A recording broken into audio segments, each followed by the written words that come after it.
Hello and welcome to Sporting Jibberish. I'm Booth. I'm Jack Luffman. He's had a nightmare of a start already. Yeah, you just tickled me then. I did not touch him. I'm starting this after now. I did not touch him. There was clear COVID restrictions at the barrier here. Just 3 takes just to say hello. Right, on today's show we're going to be talking Arabian Golf League. The finals were actually played the other night. Even though the league officially hasn't finished, but we'll talk about that in a bit more detail. Premier League, including a bit of transfer gossip for the big boys. And Tottenham. New feature that Jack wanted to chuck in on this day. So sporting events have happened on this day back in the past. There's a few decent football ones in there I found. Yeah. We'll have a look at them. And we've got a new topic called Stranger Things, which is in the back of the Sue Dadson conversation. I apologise, Sue Dadson. It didn't involve a petrol lawnmower. It was an electrical one. Oh. So we're looking at events and occasions. But we're going to start off with a big event that happened yesterday at Dubai Hills. Yeah. Well, actually, I thought occasions, events. Have you got an occasion celebrating today, haven't you? Oh yeah, 12 I thought years. you were going to talk about it. 12 years married. 12 years, so happy anniversary, Stu. And Jill. Yeah, she's done well. She's done well. She's alright. She's made me a brew, so that's good. Well, she does well to have me for 12 years. That's the main point. Been together just over 18. Oh. I remember my days. She doesn't. So it's 18 years. 18 years ago, less for manslaughter. I'm going to say. Or murder. Yeah, Well, definitely. As long as you're a good boy. Yeah. And then you and that back in the day. Yeah. Right. Okay. Yeah. Golf yesterday, cracking day. WSO Golf Society. It was bittersweet because it was Darren Keen's last one as the chairman, because obviously he's going back to Ireland in the summer with his wife and newborn baby, so he's going to start up a videography business and sort of leave teaching behind or for a little while. So good luck with that, Darren, and congratulations on the move back to Ireland, and also thank you very much for organising what's been the last 18 months. Been really, really good. You've played in a couple of events. It's got some great deals around the courses.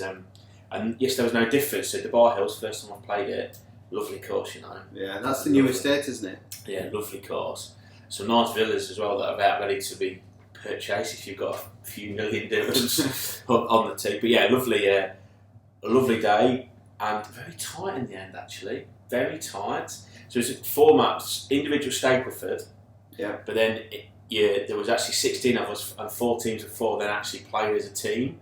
And the best Stapleford points and the worst Stapleford point on each hole counted towards a team score. Okay.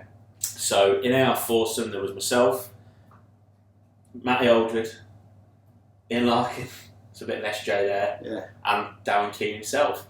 We actually came out winners of the team event. Congratulations. Thank you very much. Very good. We actually played some good. Is that the first trophy you won this year? Good golf. It wasn't even a trophy. Cash prize. What was it? Which showed me on the bar. No. And then the big man Aldred won the overall event. Got the big W on countback. 35 Stapleford points. I was going to say it was quite close between you and him, wasn't it?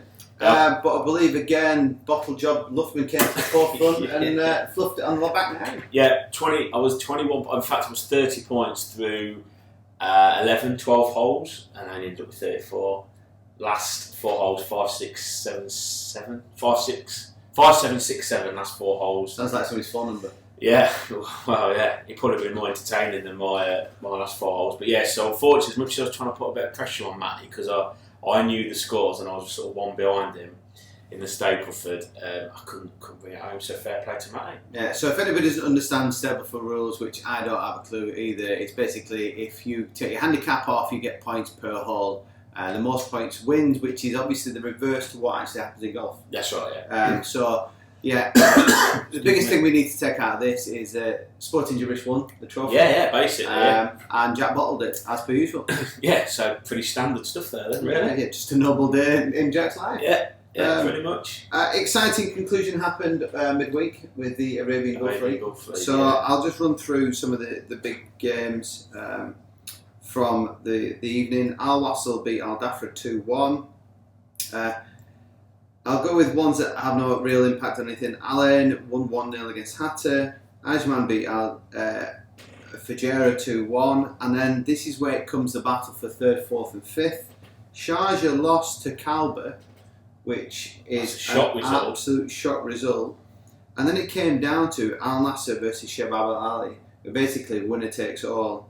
And Shabab Al-Ali with a close fixture won 3-2 in the end, which secures them third place, which gives them qualification place for the Champions League. The Asian Champions League. Yeah, so they have to go into qualifying round. They don't automatically go into the group stage.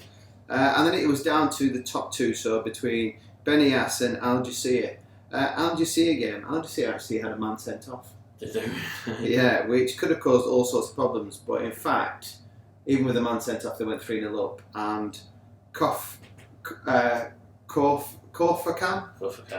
actually only scored in the 91st minute, I think it was. Comfortable there. To bring it back to 3-1. Meanwhile, Benias did a Jack Luffman and bottled it through 1-0. So, Al Jazeera champions. Al Jazeera champions, Benias second, and Shabab Al-Ali, despite only the least amount of losses in the season, have finished third, which is a bit like Liverpool a couple of years ago. Yeah. So, yeah, the league actually hasn't officially finished, even though the trophies have been given out and medals have been given out, because Al Fajera have got to play at Al Wada in a game that was postponed back in match day 24. So that is actually played tomorrow, the final game of the season, and then we will be on a break from the Arabian Gulf League. And fingers crossed that when it reignites, when it restarts in, I'm guessing, September time, we can get to some games. That's the big point, isn't it? It's get to the games, have a little bit of watch of some of the action up live in person. So yeah, that's the plan, and maybe we could even host a little bit of a section at the game. Yeah, but yeah, sure. Exciting season.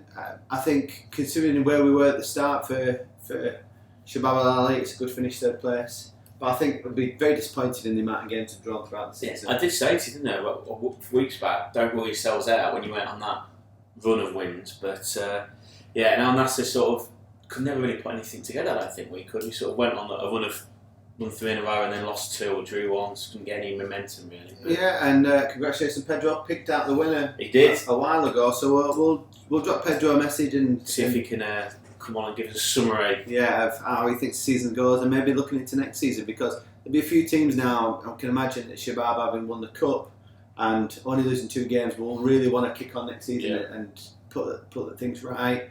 Obviously, Al Jazeera, on the back of winning the league, will be the one to push on because they've got some good foundations going on around the country. I think as well, what it really needs is is a marquee signing.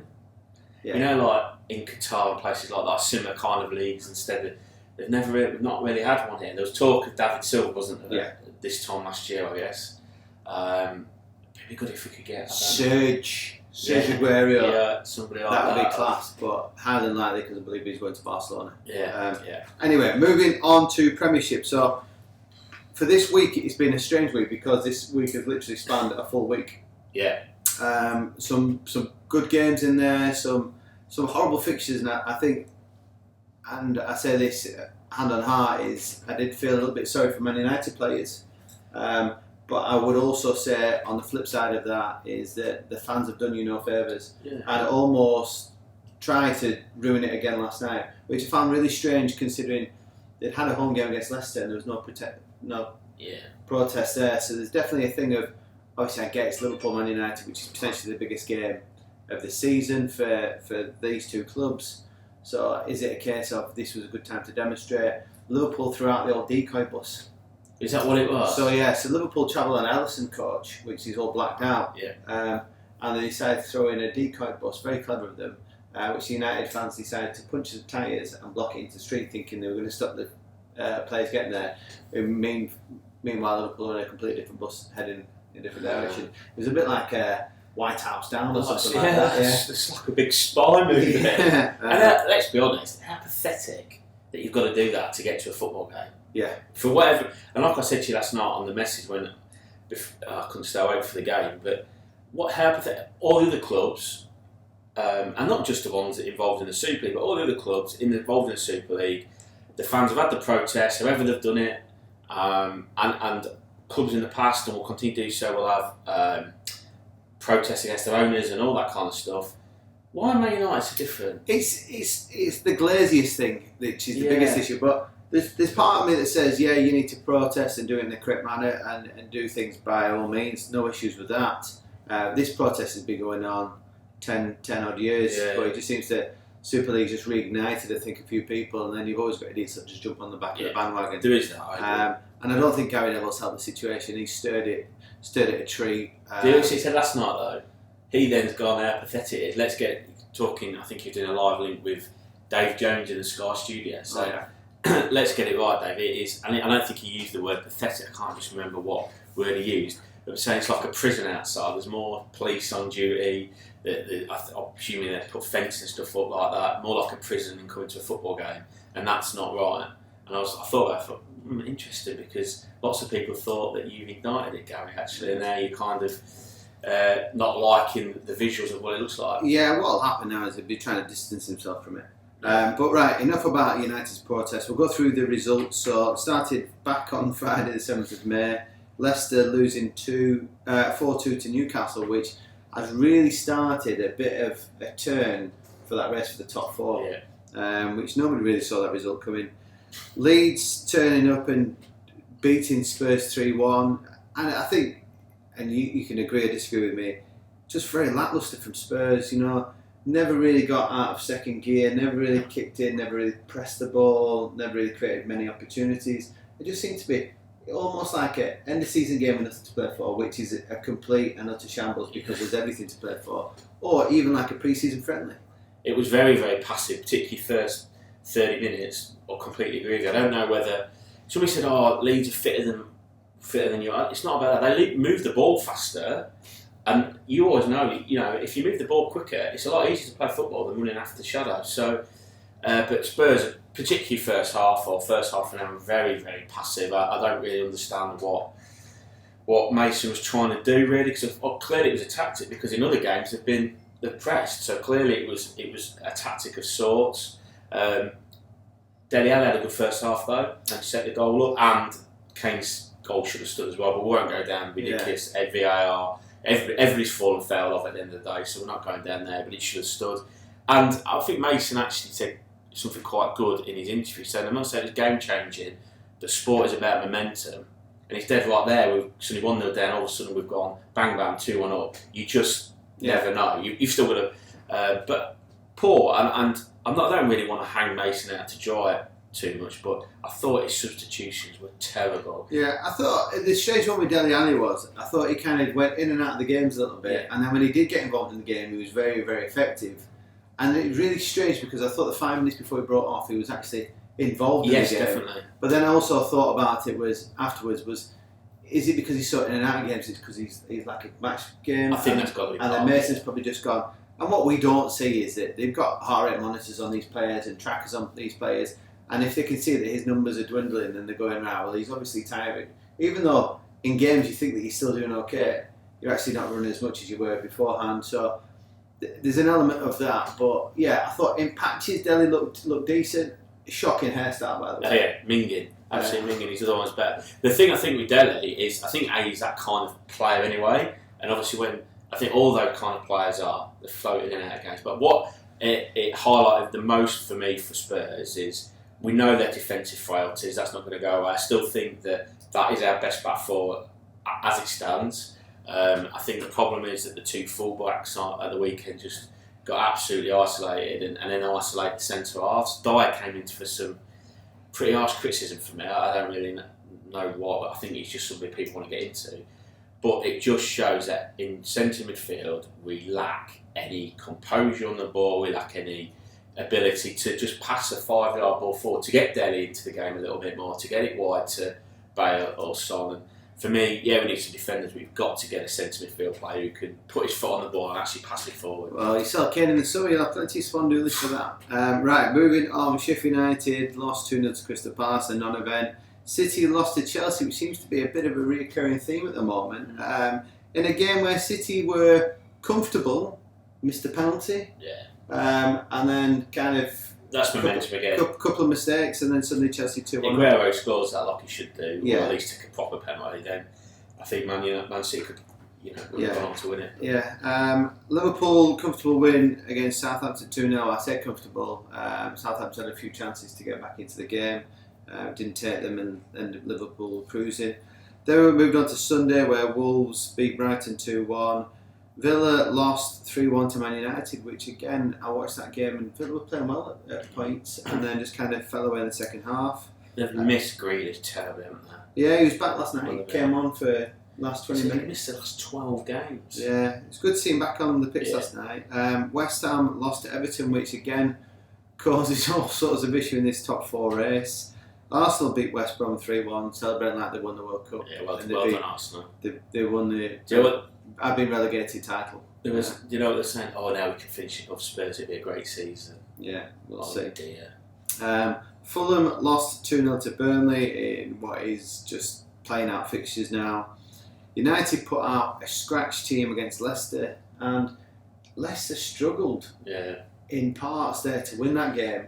And I was very shocked because Greenwood was looking sharp in that game and scored a good goal. I thought Schmeichel should have saved it, but didn't. And then he brought Greenwood off it all, and obviously in anticipation to rest for Liverpool game. And then he benched him for the Liverpool game. I saw that. Bizarre. So it was a strange one. But yeah, I think that kind of helped Leicester because you looked at Leicester's last 3 games was United, Chelsea, Spurs, and they need points from somewhere. And I think basically the cynic in me thinks he's played a weaker team to allow Leicester to win the game because he doesn't want Liverpool to get top 4. Liverpool always going to get top 4. I said this to you 3 weeks ago. Southampton then turned over Crystal Palace. Dennings back on form, firing in left, right and centre. And then came probably the shock result of the week. Chelsea 0, Arsenal 1. A mistake from Jorginho, however you pronounce it, and Smith Rowe comes in, looks like talent this boy. Yeah. Finished well. He was at Huddersfield last year for a season on loan, wasn't it? Finished well, and then Arsenal ended up winning the game 1-0, which then causes all sorts of issues, and we'll talk about this in a little bit more detail in a second. Villa played out a 0-0 against Everton last night. I watched that game. Not really exciting game. There's a miss Mings in the first half with a header. Saw that. And then Calvert-Lewin had a great chance and headed right at Martinez in the second half. And then the game of the night was United versus Liverpool. And I said to Jack this morning is that Liverpool should have been 1-0 after 2 minutes. Bobbs goes through, should have shot, tried to square it to Jota, got it all wrong. Hits Bailey's hand, but never a handball. It was one of them, he slides into block. Did he give the penalty? No, it went underneath and hit his arm on the other side. No penalty given. And then from that point onwards, till about the 33rd minute, United dominated the game. 1-0 up, comfortable.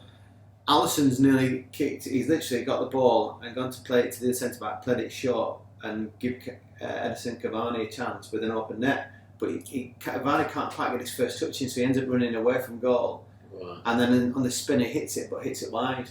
But you just think if it had been a little bit closer, first time shot would have been into an open net. 2-0 is a completely different game. Yeah. And then Liverpool get given a penalty, which is then reversed, which is in fact the correct decision. So Bailey's had a heavy ball's bounced about. Bailey's gone through to play the ball out, and as he's followed through, he's took out Phillips, and he's hit Phillips quite hard, and Phillips has flipped. And there's an argument that says that in this age now is that's on the halfway line. Bailey's risking it'll be a free kick and it'll be a yellow card because of the follow through. He's not in control. But for me as a defender, I think it's legit a decent tackle. You can't stop. We've had this before. No. There's a difference for me if they're going in 2-footed or studs up or they're clashing people from behind, which that rule was brought in years ago to try and protect. I'm all for that. But if you're making a tackle and you take the ball, you can't stop yourself because if they're going to say you've got to, then side tackling is going to be outlawed, isn't it? But I did find it very strange is that VAR told him to go and watch the screen, which means it's not easy rescinding it. But I find it very strange is that if the referee's having to watch it back and he's watching different angles, and he got the decision right at the end, but surely he shouldn't reverse his decision at that point.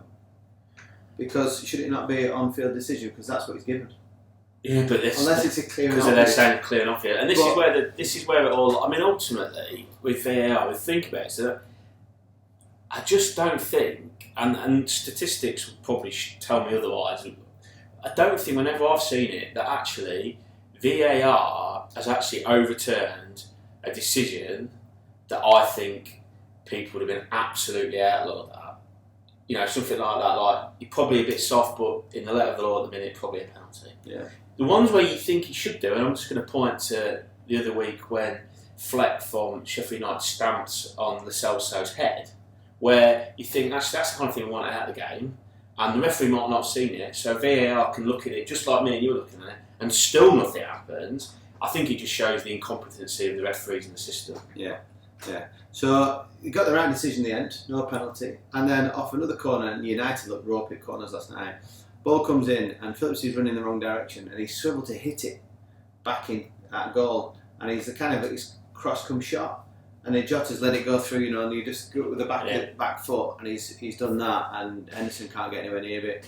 1-1, and then on the stroke of half time, we've then gone 2-1 up. They call him Fernandes, don't they? But Bruno Fernandes, but he's called Fernandes or something.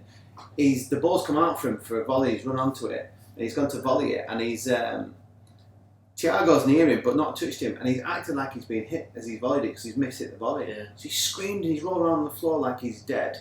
So the ball breaks forward. Liverpool get the ball. Salah gets the ball, and Salah thinks about stopping the game, but the referee doesn't.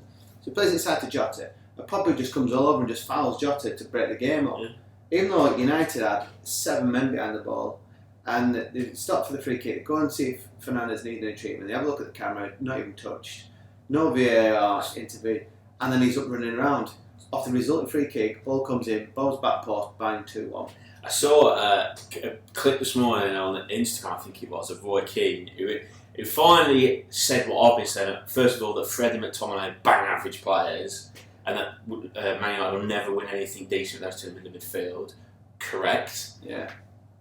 And the other thing he said about, once again, Fernandes or whatever, or Bruno, this saviour of Man United, did not turn up for a big game, and he actually said he spent most of his time crying on the floor. That was from Roy Keane, a club legend. Yeah, he was on the floor a lot last night. He did score the goal, but there's a debate. I don't know if it's gone down as an own goal. Yeah, he's gone outside the right foot to hit into the far corner. I looked at it in a few different angles last night, and I don't think there's enough spin on the ball for it to come back in. I think best case scenario, it hits the post and goes wide. I think it was probably edging out, and obviously Phillips has shinned it into the bottom corner. And then second half starts, United, you're thinking they're going to come out, and then just play themselves into trouble. 3 opportunities to clear the ball, don't clear the ball, then the ball breaks to Alexander-Arnold, and hits a shot right at Henderson, and he kind of gets himself all muddled up and just kind of palms it out, 2 yards in front of him. Bobby runs in and just plays it over him. 3-1, and you're thinking, it's a long way back for United. And then Liverpool just in cruise control. And I tell you not, Jota hits the post and could have been 4-1. Somebody else missed another good opportunity, could have been 5-1. I'm sitting there going, this could end up being 5 or 6-1. This, if we a bit more clinical, we'll be all right. And then I said, because I watched it with Harry, I was like, just don't need United to score now. And then Cavani picks the ball, great ball through to Rashford, and Rashford's finish is just lovely. Just slides it between Robertson and the goalkeeper in off the post. 3-2, and then suddenly a little bit like, squeaky bum time. Here we go again. It's Newcastle all over again. Yeah. But then thankfully, United never really created much after that. Liverpool got the other end. Salah on a break. 1-on-1. Henderson stays on his line. Salah runs from the halfway line, through on the goalkeeper, and Henderson stays on line. So left an absolute huge gap from just to roll it into the bottom corner. But I think deserved result for Liverpool last night. And interestingly enough, when we talk about the top 4 now, I was good. That's Liverpool win their 3 games in hand. They'll finish on 69 points. Leicester are currently on 66 points, so they need 4 points because Liverpool's goal difference will be better. Leicester need 4 points from their remaining 2 games. One of them's Chelsea. So let's imagine Leicester draw and win. That means that Chelsea can only get 4 points. That means Liverpool finish top 4. But then the only problem is if Chelsea win Champions League, that might then cost Liverpool. You can have 5 in the Champions League. Oh, can we? Yeah. Right. The issue comes, I think, if Man United, they can have 5 in that. Now, I think we're fine. Right, I think you can have 5 in the Champions League. And then if it's to flip the other way around and Chelsea win their remaining 2 games and we win all our games, then we finish above Leicester. There is an opportunity for Liverpool if the results go the right way. Liverpool finish 3rd. I looked at it and I said, well, I think now, and because Chelsea just seem to be. I think they've got one eye on the Champions League final. Why wouldn't you? He's just mixed his side up a little bit, which he hasn't done since he's been there. Because he's done a great job, hasn't he, Tuchel? Whatever you think, he's done a great job, and basically because he's kept the same teams, if you like. I just wonder. I think Leicester will hang on, and I know you don't, but I think they'll just hang on, and I think Liverpool will get in. I think Chelsea miss out. With the results, it makes Spurs' result at least more frustrating. But with Chelsea losing, they've got the slimmest of hopes, but only if obviously people above them have got to lose games. And obviously it's in their hands because they play Leicester last day still, and they've got to hope that you boys slip up, West Ham and Chelsea. I see Chelsea will beat Leicester, and then I think Leicester will be scrambling around trying to get the result against you boys. And forget format, you don't really want that, do you? As a Leicester fan, you don't want to go to Spurs last on a one-off game, and they bottled it last year in the last game of the season against United. It's interesting. That's the only thing that's interesting in the last couple of games, isn't it? Yeah. Right, okay, on this day is the next bit. So I'm going to throw in this one because obviously this is for Henry. So 2018, Arsenal finished the Premier League season in 6th place on 63 points, failing to qualify for the UEFA Champions League the first time since 1997.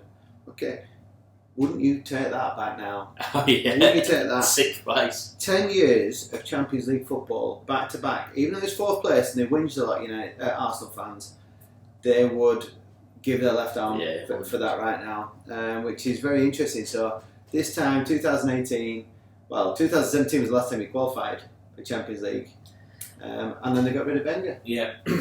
Careful which I've got a couple for you. Yeah. So one I'll just tell you, in 1995, on this day, the 14th of May, was when Blackburn lifted the Premier League title. Oh, so they lost at Anfield as well. Yeah, so they won the title in 1995, and obviously only themselves and Leicester outside the Big Six, the only two to have won it outside those Big Six, and of course the SAS were up front that season, Shearer and Sutton. Now, what about this one? On the same day, playing for QPR, somebody played and became, and I still think he's the oldest player to play in the Premier League, at 43 years and 162 days. Any guesses? With it being 43, it's got to be a goalkeeper. It's a goalkeeper, correct. I wouldn't know who that is though. John Burridge. John Burridge. Can you remember Crackers? No idea who he is. Yeah, he played at Newcastle. Still no idea who he was. I'm going to get a picture of it. Buzzer. You give me some. I'm going to get a picture I've got another one for Henry here. 1980, Valencia of Spain wins the 20th European Cup Winners' Cup against Arsenal of England, 5-4 on penalties in Brussels. There you go, John Burridge. Yeah, still no idea. He's played for Burnley there as well. That's Villa. Oh, it was Villa, yeah. Sorry. Same colours. Look at him, with his golf visor on. That's a nice hat there. You should show that to camera. Look at this, Can you see that, Nick? What a guy. And we've got to throw a cricket one in there. Well, I had a cricket one for you. Go on. It's nothing to do with Northamptonshire. Yeah, that one, Same one. Northamptonshire County Cricket Club gains what proved to be their last victory for 99 matches, a record in the county championship. The next championship win was not until May 29th, 1939, so they went 4 years without winning a cricket match. Yeah, check it. That is big. That's a long time, isn't it? That is a decent amount of time to. I bet there was some celebration when they won that 4 years down the line. That's like Liverpool's home record. Yes, right. Okay, so we've got weird and wonderful sports, Jackie boy. Yes, because okay. I mean that story you told me about the bowls club, whatever day, I just loved it. It was class. Well, these are random sports that are actually happening around the world. Hobby horsing. Okay, I didn't believe this, and I actually showed a picture of it. Okay, hobby horsing. Okay, it involves people riding toy horses in a gymnasium with zero intention of irony. What apparently began in Finland quickly gained a following as reports exploded in popularity. So basically, they run around with a toy horse for no reason, just jumping over stuff. Wow. I love this one. Summer redneck games. Some people, whether from the South, Midwest or parts of North Maine, find the term redneck to be offensive. Others embrace it. Still, others celebrate it to the point they created an entire competition And this is where they go. And so the Summer Redneck Games were born. It's got the classiest events ever. Wild celebration of all things redneck has become a summertime staple in East Dublin, Georgia. For $5, fans gain entry into competition unlike any other. Classics events include the toilet seat horseshoe toss, watermelon seed spitting, mud pit belly flop. Mud pit belly flop. Wow. I tell you what, I would pay $5 to go and have a go at that. But yeah. What's your other one? This one's a good one. The West Coast Giant Pumpkin Regatta. The first in Oregon, as this unique weird sport, is the West Coast Giant Pumpkin Regatta. Word regatta to the name of any boat or yacht race. This gives, and it's got an instance. It's located just outside. They're actually growing on pumpkins. So basically, they grow pumpkins to a unique size, take out the insides of it, and then they go down the river. Wow. In a giant pumpkin to a Latin lake. Brilliant. So if you ever find yourself in Oregon in October, get yourself down to a Latin lake and have a go on a pumpkin. Well, there we go. So I'll find some for you next week. That is strange sporting event. All in America then? Some of them in America. Some in really bizarre random things. Right, okay. Random events that happen in a sporting event. Okay. I'm going to give you two from this. Okay. Randy Johnson in 2001, pitcher, threw a ball nearly 100 miles an hour. Can you tell me what happened next? Oh, it's a pigeon. It's not a pigeon. Oh, it's a bird on the way through. I've seen it. It does, yeah. It hits a dove at 100 miles an hour. The dove seems to explode mid-air being hit by the pitch. I've seen the footage. Yeah, unbelievable. I couldn't believe it when I read that. I was like, that's shocking. I've seen that. I think it was live. It would have been live on telly as well, wouldn't it? Down in America on the baseball show. But that. Another one in America. Okay, have you heard of something called the Malice at the Palace? No. Okay, back in 2004, Detroit Pistons were playing Indiana Pacers. Okay. Basketball. Yeah, basketball. So a little bit of an eruption happens. I've actually seen footage of this. A little bit of an eruption happens on the court where they kind of square off to each other, and I think a few fists are thrown. And all of a sudden, one of the players gets hit by a cup of beer. So he jumps up into the bleachers, runs up, and the guy that throws the beer just stands there and looks at the guy next to him. So the basketball player runs over and punches the guy next to him, starts hitting him, starts fighting with him. The guy that threw the beer then throws in a few punches of his own. They end up with a mass brawl between the players and the fans. Game got canned, and then the punishment were handed out. So Ron Artest, who started it all out, got an 86-game ban. Career over? His teammate, Steven Jackson, who ran into the bleachers with him, got a 30-game suspension. And then the other ones picked up. So basically, they suspended practically the whole team. Jermaine O'Neal got 15 games. Ben Wallace got 6 games. Anthony Johnson 5 games. Riggy Miller 1. Chauncey Billups 1. Derek Coleman 1. And Eldon Campbell 1. Wow. And you can actually search this one. It's called the Malice at the Palace. And it makes you laugh. The guy, I believe, that threw the beer may have served time because of his starting it all off. Who would have thought it on the basketball court, eh? Yeah. But yeah, strange things that happen within the area. Right, okay. So finishing off the show is our fantasy football. Fantasy football, yeah. I've had an absolute shocker this week. Yeah, to be fair, I've just had a look at the points of the league, and I just didn't change the team. I had a busy week last week, and I just didn't realise that there was a Friday night game. Didn't change the team, so I didn't captain anybody who was playing like a Man United player playing 3 games in a week. I could have easily done with Fernandez. I didn't change it after. I've just had a shocker, mate. Well, what's happened is because it's been such a long week, people are hitting the hundreds on the points. Yeah. And the interesting thing is obviously top 4 places get paid out. So Chris Kelly is currently top on 2,305 points, which puts him about 50 points ahead of Dan Barron, Sean McDermott. He's gone second, is he? Yeah, so 50 points behind. Adrian from No Ramping FC has just appeared from nowhere, but he did pick up 136 points this week. and he's on 2-2-0-6. So he's like 50 points behind second place. Fourth place, Jim Darby's rocked back up with Derby County. He got 147 points this week. He's only 3 points behind third place. George is in fifth place.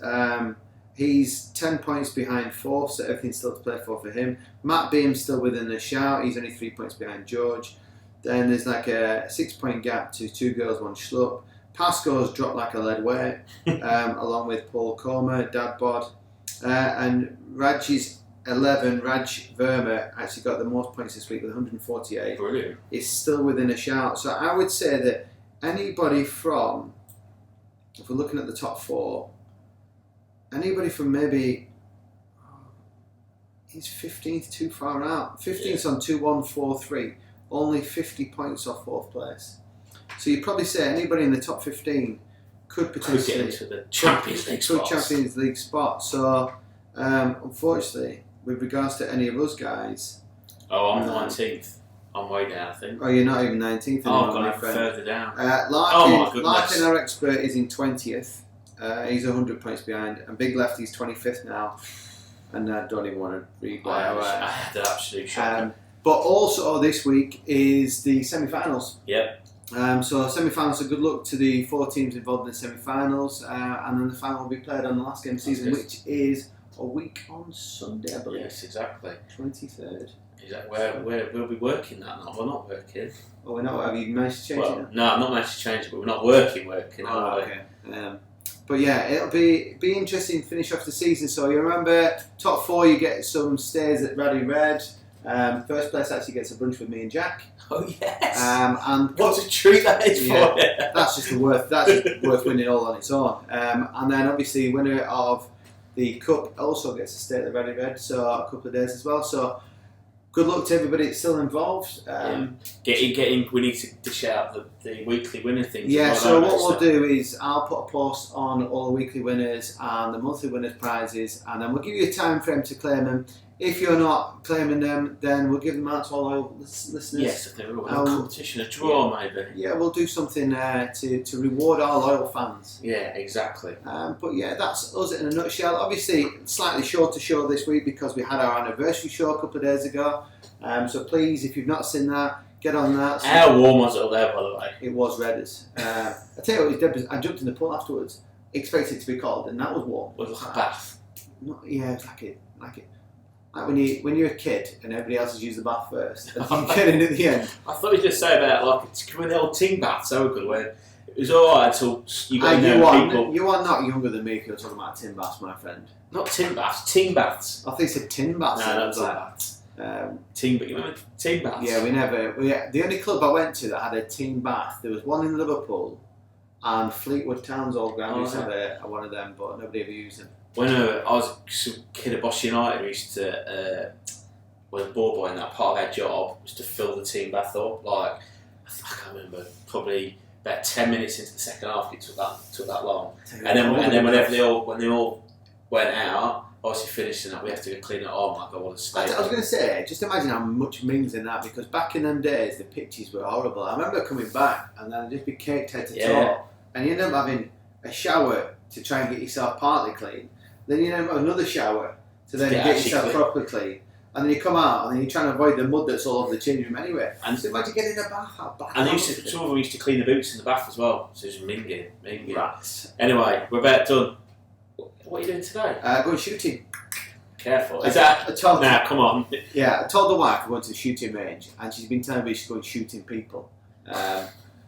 This is my disclaimer now. If anybody gets shot in Sharjah, it wasn't me. It wasn't me. There's a song about that. Yeah, it was the wife. And then we've got a nice little afternoon massage session booked in at the Habtor Palace. And then I believe we might be meeting you for. I think so. For a bite to eat. Yeah. So all good. Well, have a good day on your anniversary. We'll catch you later. At the end of the day, Stu. What do we know?